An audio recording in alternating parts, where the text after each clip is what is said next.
Hi everyone, Eric Reynolds with your Fox 10 News Now update. Jurors in the federal trial of Marco Perez reaching a verdict. Perez is the man accused of killing Mobile police officer Sean Tudor in January of 2019.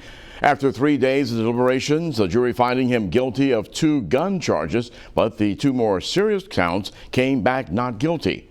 Perez's attorney John Beck says at question wasn't whether Perez killed Tudor at the Peach Place Inn back in 2019, but whether it was self-defense and if Perez knew Tudor was a police officer. Ultimately, both sides say that justice was served. Mr. Perez is going to be held accountable for the crimes that he committed, and he's going to be held accountable here in federal court for those crimes that the jury convicted him of. It comes down to, could they really prove that Perez knew that was a police officer? And given all the circumstances, I think that was a reasonable conclusion that they didn't see that. The 2 counts that Perez was found guilty of carrying a maximum sentence of 15 years. Prosecutors say they want the most, but Beck expects the sentence to be roughly 10 years. Sentencing is scheduled for January. A former NAS Pensacola Navy chief charged with murdering her husband is expected in court today for an arraignment hearing. A Santa Rosa County grand jury indicted Bree Kuhn with first-degree premeditated murder. She remains in jail without bond since her September 8th arrest. According to deputies, the couple called 911 2 times that day, leading up to a 3rd call where the deadly shooting played out with the 911 operator on the other end of the line. Investigators say that all 3 children were at the home at the time of the shooting. While on the phone, he says he's locked in the garage. His wife locked him in the garage. During the phone call with dispatch, you hear gunshot. He states basically, she just shot me. Then you hear 3 more.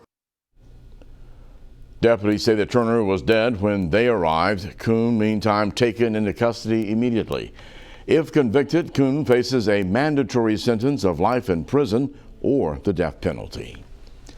This week's heavy rains are continuing to cause problems in Brewton. W.S. Neal Elementary, now the middle and the high schools in Brewton, are all closed this morning because of high floodwaters on the roads. Some of the main areas affected, Murder Creek Road and the bridge, had to be closed because the water came up about 5 feet. Several other streets flooded as well. Many businesses in the area also had to close down. The Piggly Wiggly store near Murder Creek Bridge had about 3 to 4 feet of water in it and will be closed until the water recedes. The sheriff is now asking people to stay off the roads. If you don't have a reason to be on the roadway, don't. Everybody wants to see the water, everybody wants to see the flood, but you've got people out here that are working hard trying to get things, straightened out and fixed, and the last thing we need is, people that are riding and trying to look that's going to end up getting stuck, possibility of stalling their vehicle or drowning or things like that. So, we'd ask the community, if you don't have a reason to be on the road, please don't.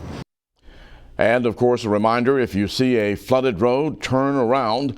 Also, Brewton police are saying that you should never drive around any road closed signs or barricades. They are there for your safety. I'm meteorologist Michael White with your Fox 10 Storm Tracker report. Well, we have seen more overnight rain, but a lot of that has been along the stalled boundary, which is still east of Interstate 65. So that means Florida Panhandle, Escambia County, Alabama, places like Brewton, still dealing with occasional showers. And on the radar before 4:30 this morning, you've got some pockets of moderate rainfall moving from offshore to onshore. Pensacola, Milton, Crestview, even Brewton dealing with a little rain right now just before 4:30 in the morning.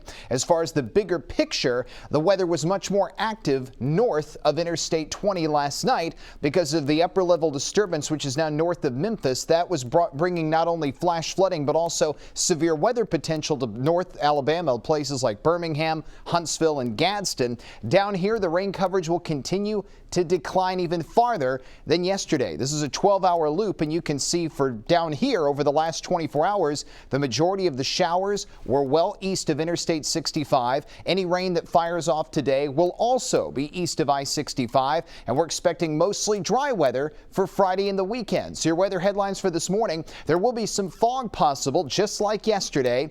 And this afternoon, it's going to be dry and warm with temperatures in the mid-80s. And over the weekend, the weather generally stays the same. rain. Let's go through the Fox 10 Futurecast. There's your morning rain. That moves out. We'll have a mix of sun and clouds during the day. And then, a few isolated showers are going to pop back up in the afternoon and evening. Most of those will stay to the east, but the rain coverage a lot lower than what we've dealt with this morning or the last several days. Here's how the next 7 days stack up. The rain coverage, only 20% for today, less than 10% for Friday and the weekend, including Columbus Day Monday, and only some isolated rain Tuesday and Wednesday.